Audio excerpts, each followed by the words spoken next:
మరి 1969లో 1969 జూలై 5వ తేదీ నేను బైబిల్ కాలేజీకి వచ్చానని మీకు చెప్పాను. మా ప్రవక్త కావల్లో బైబిల్ స్కూల్లోని అధికారి నీకు పార్ట్ టైం పని చెప్పి నీకు డబ్బులు ఇస్తారు, వాటితోనే నీ అవసరాలు తీరుతాయని చెప్పారు. ఆ ప్రకారమే మా డైరెక్టర్ గారు అయినటువంటి రెడ్డి స్టీవెన్ గారు ఆయన ఇంగ్లీష్లో ఉన్నటువంటి నోట్స్ని నా చేత స్కూల్ డేస్లో సాయంత్రాటప్పుడు తర్జుమా చేయించుకొని నా అవసరాలన్నీ ఆయన తీర్చారు. ఆ విధంగా 69 అయిపోయింది.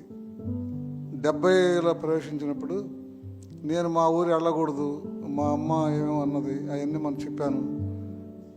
అయితే దేవుడు ఆశ్చర్యకరంగా మా దొరగారు నన్ను ఆ డేస్లో 70లో జనవరి నుంచి జూన్ వరకు ఆయన పుస్తకాలు తర్జుమా చేయమని బెత్తాయించుకొని వాటికి హోటల్ భోజనం ఇచ్చి నెలకు 40 రూపాయలు ఇవ్వగా వాటిల్లో 4 రూపాయలు దశంభాగం ఇచ్చి 6 రూపాయలు నా పర్సనల్ అవసరాల కోసం ఉంచుకొని 30 రూపాయలు నా తల్లిదండ్రులకి పంపించేవాడును అని చెప్పాను.